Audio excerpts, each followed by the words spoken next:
Good evening, boys and girls, and welcome to tonight's episode. Tonight we're going to be starting a new series called My Uncle Makes Dolls to Replace Souls in Hell.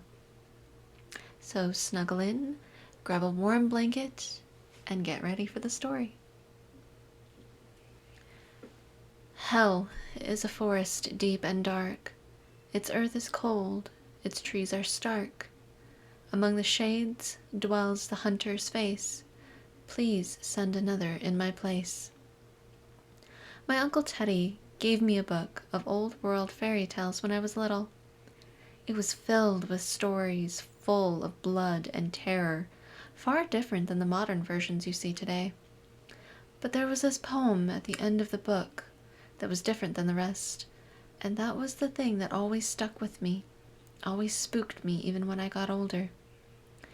I thought of it again when I was sitting at my uncle's wake 3 weeks ago, staring at strangers milling around the casket and funeral sprays. My eyes landed on a photo display that had been set up showing various pictures of my uncle from a little boy on up to his mid-50s when he died. It reminded me that I didn't really know him very well. He'd only visited a couple of times when I was 8 or 9, and while I know he called and checked in with my father periodically, my main sense of the man was a vague impression from stories of my father's childhood and that book of fairy tales. I suppressed a small shiver. Was that poem part of the book or written in? I couldn't remember now. And what kind of man was my... He is a wonderful man, isn't he, Dilly? I snapped out of my reverie to see 2 old women standing stoop-shouldered and solemn just a few feet away. They reminded me of a pair of wizened buzzards tucking into a good meal. Except I supposed a funeral stalking old woman fed more on despair than spoiled meat.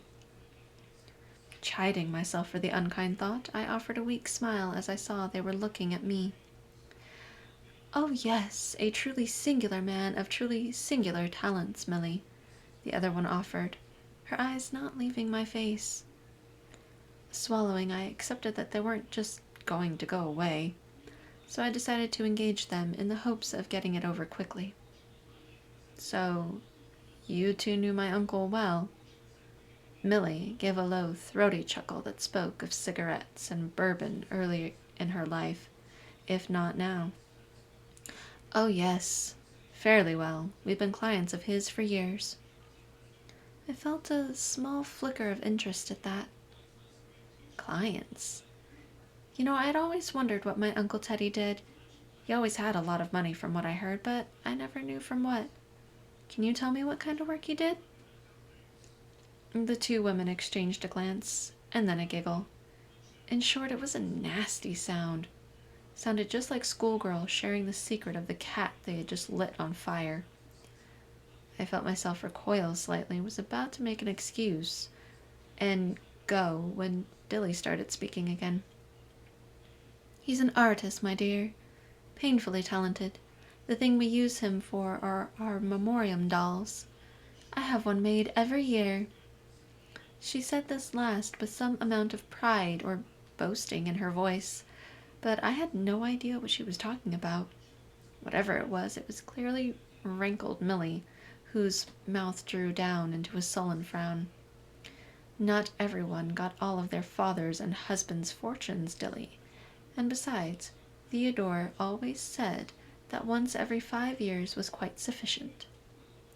Dilly sniffed, her painted-on eyebrows arching slightly. "Well, time will tell, I suppose. I prefer to have the least amount of time in the woods as possible." I froze. The woods? What woods? Dilly looked at Millie again before giving me a sly smile. "Oh, nothing for a sweet young girl like you to worry about, I'm sure." Millie leaned forward and touched my forearm, sending a crawl of flesh up my neck as I stepped back. "We just wanted to come by and tell you what a remarkable man your uncle is. Good to meet you." And then the pair were gone, back into the crowd. Is, not was. She kept saying is. It could have been a simple mistake, of course, but it didn't feel like that. Not from those two, at least, and not over and over. As I looked around, I realized I was getting a similar, unsettling vibe from many of those that were here. A lot of them were older, and almost all of them wealthy looking, but that wasn't what bothered me. They all seemed to know each other, and they all kept looking at me. I hadn't noticed it earlier, but now I could see the furtive glances, the shared looks, the sense that everyone else in the room was in on some joke that I didn't even know had been told. I wanted to pay my respects to my uncle, and I was the only family member left to do it, but screw this. I left the funeral home and got in my rental car. It was too late to get a flight that night, but my plan was to be gone by the next morning. I woke up slapping at my phone, momentarily disoriented by the strange surroundings of my hotel room. At first I thought it was my alarm, but then I realized it was a phone call. I didn't recognize the number and almost didn't answer at all, but when I did, I heard the rolling southern accent of an older man. He identified himself as Herschel Myers, my uncle's attorney. He needed to meet with me before I left town on matters dealing with my uncle's estate. On the drive to the lawyer's office, I admit to feeling some level of excitement that I might be about to get a large, random inheritance from the cliché rich dad uncle I barely knew. I didn't know Teddy well enough to feel guilty for not mourning him more, and I could certainly use the money. But sitting across the desk from Myers, I felt a growing unease. It sounded stupid, even as I thought of it, but he somehow reminded me of those creepy old women from the night before. He was talking to me with an oily cheerfulness, his ruddy cheeks perched above swaying jowls that hung like meat in a butcher shop window. He was talking about how great a man my uncle is. Again, is, not was. And how he had counted Uncle Teddy as a dear friend for decades. Blah, blah, blah, Mr. Creepy. Show me the money so I can go take a shower. And there was money to be had with certain conditions. If I followed those conditions perfectly, I would receive a cashier's check for $500,000. As it fell under inheritance, there weren't even any taxes to be paid on it. I asked what I had to do and how fast I could do it, and Mr. Creepy grinned. I like your spunk, girl. You remind me of Theodore more than a little. He stood up and went to a large table against one wall of the sprawling office. Picking up a polished wooden box from the table, he brought it over to sit before me on the desk. The wood was of a deep gray, with whorls of wood grain tracing their way around a large silver lock that secured the front of the box. Myers handed me a small envelope, and I could feel the heft of one or more small keys inside. It works like this. Inside this envelope is a key to this box, a key to your uncle's home and instructions. You go to his home tonight and follow those instructions at precisely 9 p.m., not before or after.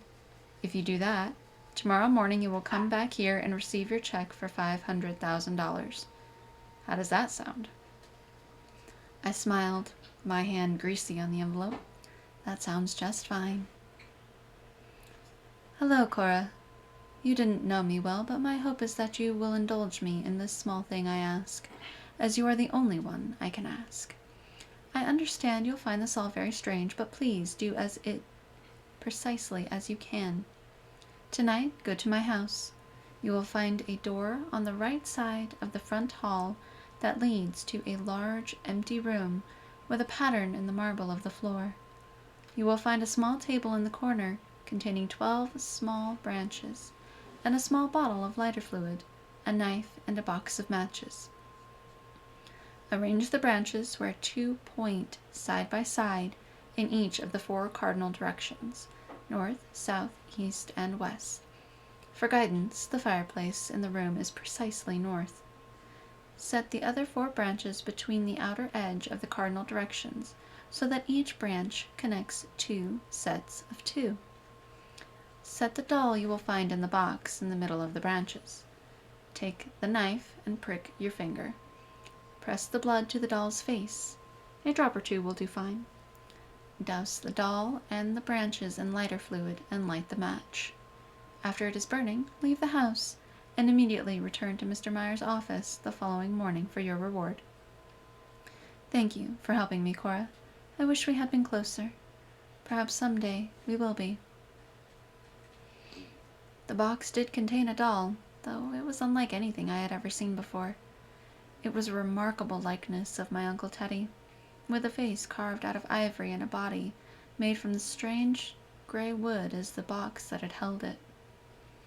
In the middle of the thing's chest was a small compartment made of smoked glass that was about the size of a dime. I saw no way to open the glass, but inside it I could see what looked like a small tuft of hair. For the 10th time since opening the box, I debated just leaving. My uncle's house was very nice, and the room where I was supposed to burn the doll was actually kind of beautiful. But the idea of doing some bizarre ritual with a weird doll was sending all kinds of warning signals. I had gotten to the house a bit early and checked it out, and as far as I could tell, no one else was there, and there were no signs of cameras. How would the lawyer even know if I did the dumb ritual? Still, did I really want to risk $500,000? And it's not like I'm superstitious, so what if my rich uncle was eccentric? If his dying wish was to have his creepy effigy burned, who was it hurting? Screw it, it was 8:58 and I was behind schedule. The branches were easy, but the blood was a bit harder. See, I'm a little squeamish, particularly when it comes to intentionally cutting myself. But I got it done. The tip of the knife was sharp, so a quick poke of my thumb and a thick bead of dark blood welled up almost instantly. Pressing my thumb to the face of the doll, I thought I felt it give under the light pressure I applied, almost as though its surface was made of thin rubber instead of carved ivory. I pulled my finger away quickly and saw that the smear of blood on the creamy surface of Teddy's face, but then it was gone. It had been absorbed into the doll, which seemed several pounds heavier now. I had to grab it with my bloody hand to keep a hold of it, and after fumbling for a moment, I sat it down in the middle of the branches I had arranged. Lighter fluid, fire, doll in flames. And I was going to leave. I should have left. My job was done, and the instructions said for me to leave the house as soon as I had gotten done setting the fire. But I didn't.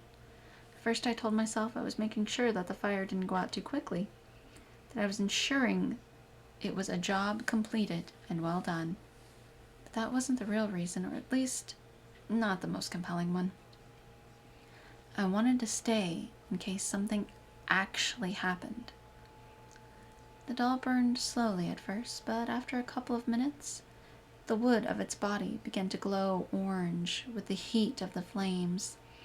The smoke coming up from the doll had a strange green, and it seemed thicker than it should have been, almost like a liquid being poured up into the ceiling. There was a cracking sound and a flash of light. The doll was gone, and my uncle was sitting there, naked and bleeding from a claw wound across his chest. He looked around the room, his expression blossoming with relief as he took it in. Shifting to the balls of his feet, he looked at his left hand, which appeared to be full of some kind of black, wiry hair. Then he looked back, up, and directly at me. Well, hi there, Cora. You were already supposed to be gone. I swallowed and took a step back. Sorry, I can go now. He shook his head as he stood up, his expression hard and his eyes unreadable. I don't think so. It's too late for that. We need to talk. And that is it for tonight's story, guys and girls. Thank you all so much for joining me, and I look forward to seeing you next time.